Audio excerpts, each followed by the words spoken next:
Hi everybody, this is going to be a short video about the Philips Sonicare brushes.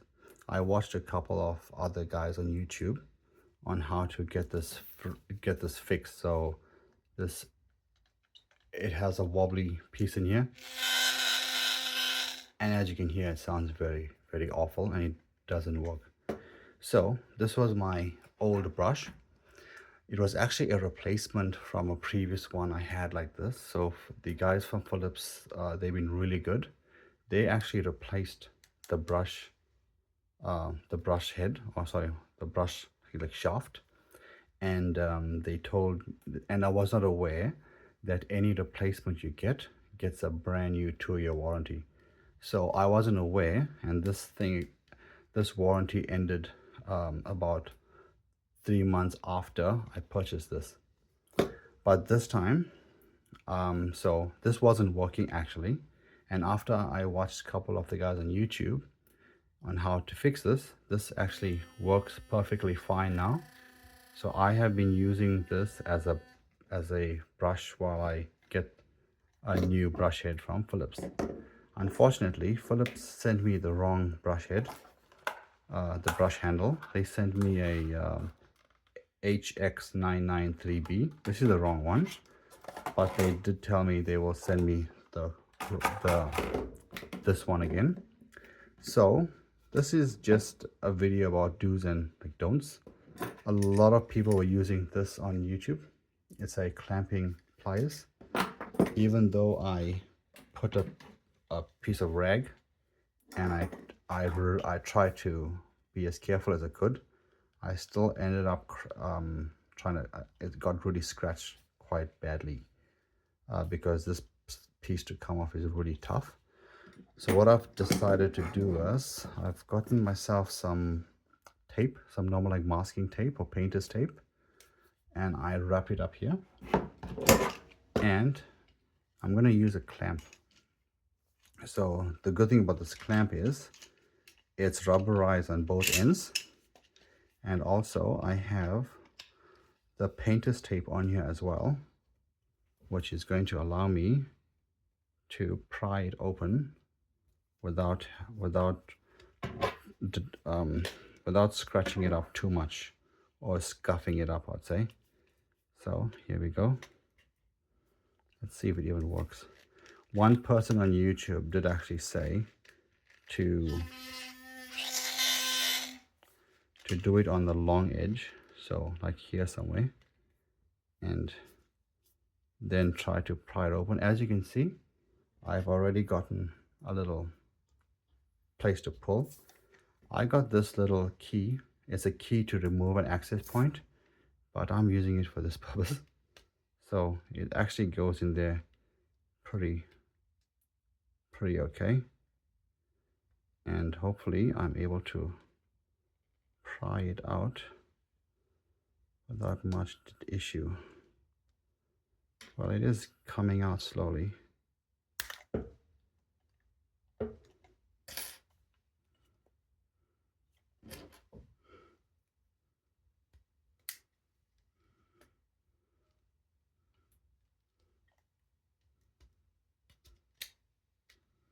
So I got this here. I actually had 2 access points, so I got an extra piece here. And that's, oh, it was actually glued on as well.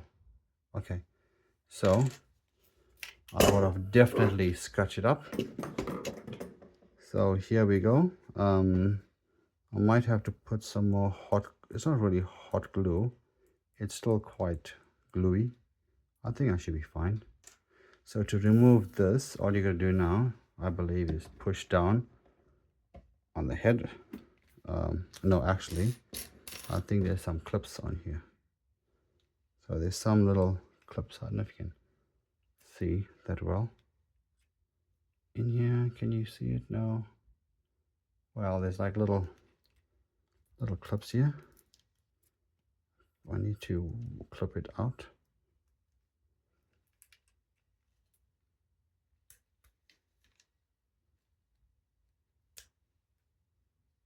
Okay, I got one out. And then just need to clip the other one as well. Come on.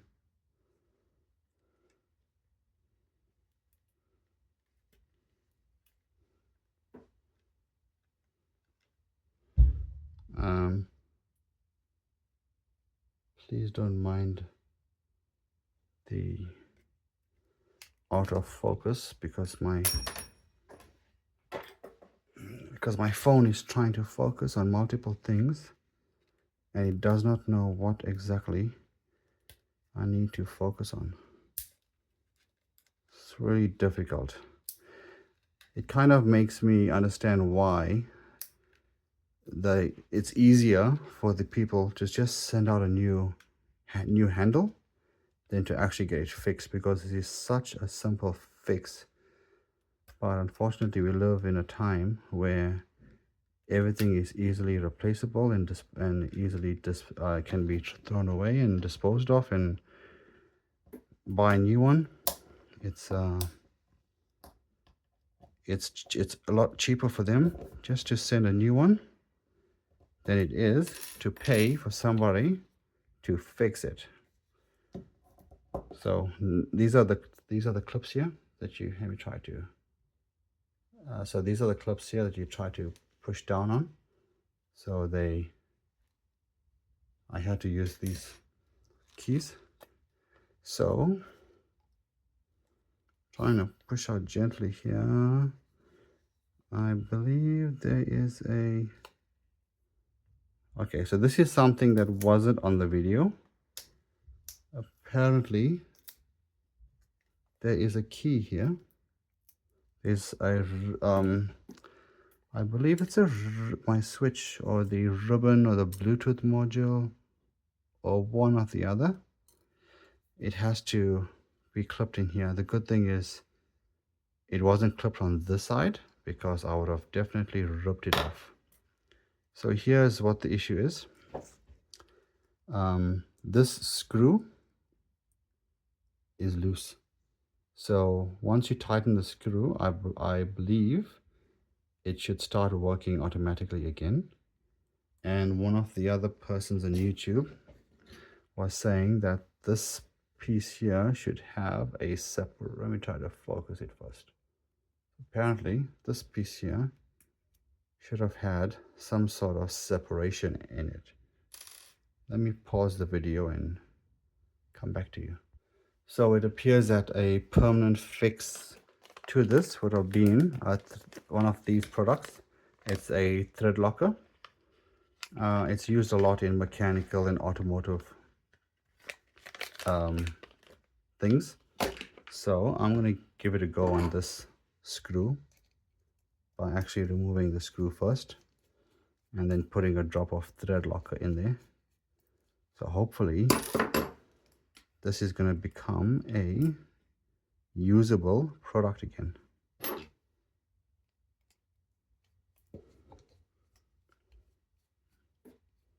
And I'm just going to I'm not even going to edit this video. I'm just gonna upload it. So if you've gotten this far, you can fast forward as much as you could. Come on.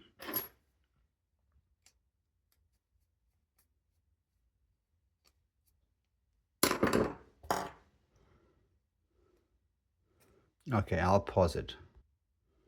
Okay, I'm not sure if you can see, but this hole is a very tiny hole, and my thread locker is a very gloopy, thick. Oh no. Oh damn.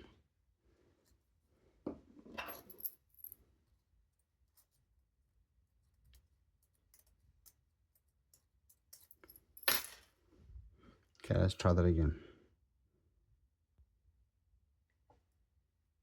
Okay.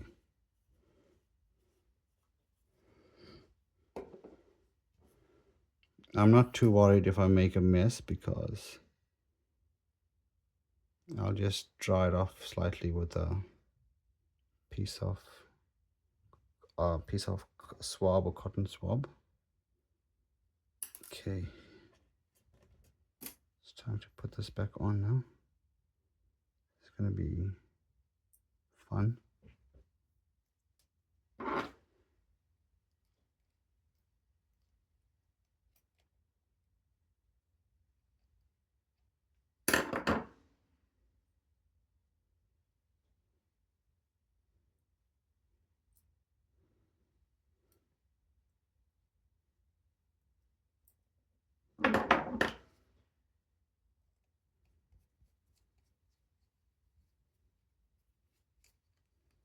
Okay.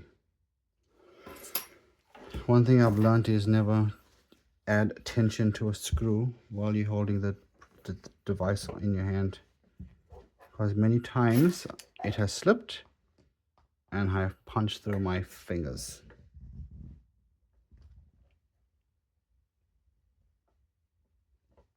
Okay, so this is as snug as it can be, and this separation here, I believe it should, well, it's not going to turn on because I don't have any way to click. So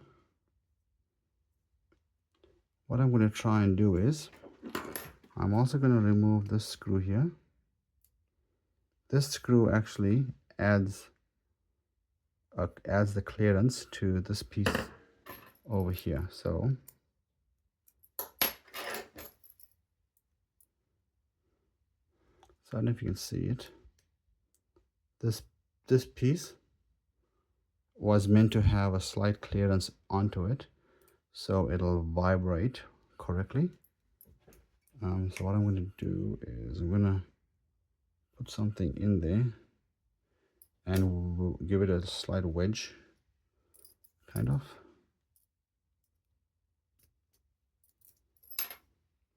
This piece is actually perfect. Well, I believe. I may be wrong, but feel free to correct me in the comments, as it's going to help other people that's going through the same situation here.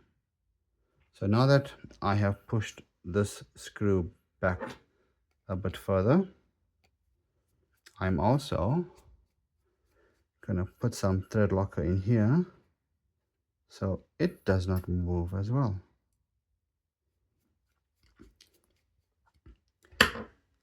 Like, if you look at the way this is made, the people at Philips and other brands could have easily made this to last for many, many years. But they don't, because they want you to buy a new brush head every little time. And not many people is going to go through this sort of effort and get it fixed. They're just going to go out and buy a new one. Or they'll come out with something new and flashy. Like this brush here, it was around 200 Australian, like dollars. This one was 400, but I thought, no, it's okay, it's worth it. It comes with Bluetooth. You could pair it with your phone. You could see if you are brushing the quadrants of your teeth correctly, and it'll tell you which area you skipped out on and all these cool things. It was fun the first at least 1 month of using it, morning and night. Thereafter, I couldn't be bothered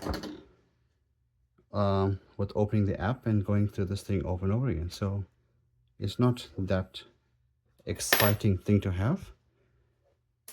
It's just a gimmick to get you to buy another brush. And people like me ended up buying a new one and not bothering looking for solutions to get this fixed. But because this was 400 Australian, I figured I might as well look and see if I can get it fixed. So if I do get it fixed, it means I will have a second fully functional working toothbrush while I wait for Philips to send me my my replacement one. This is really tricky, this one. I'm going to get my tweezers.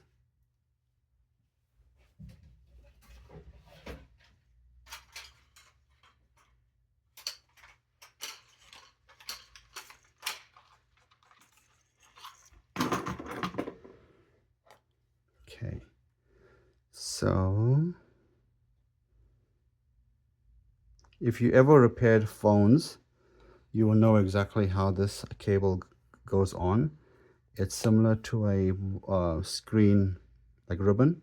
If you ever replace a screen on your phone or the headphone jack or whatever, it's very easy to clip on and also very easy to damage. So you got to be very, very careful. You got to make sure you pull this black tab up.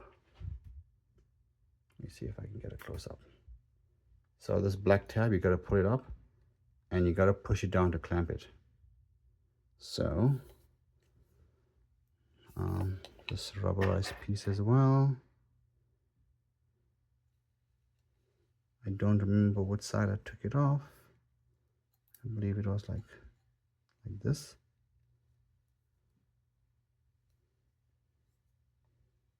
Okay. Now, gotta be gentle. Make sure it's aligned the correct way as well. And just push gently.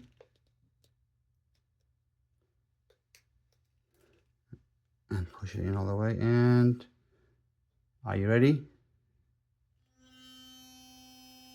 The sweet, sweet hum of a brand new toothbrush. And we'll just pop the cover back on. Make sure it's the right way. I don't remember if it's the right way, but this is the way I'm going to orient it. I think it's the right way. Yes, it is. So that just clips in there without any issue. And the tape,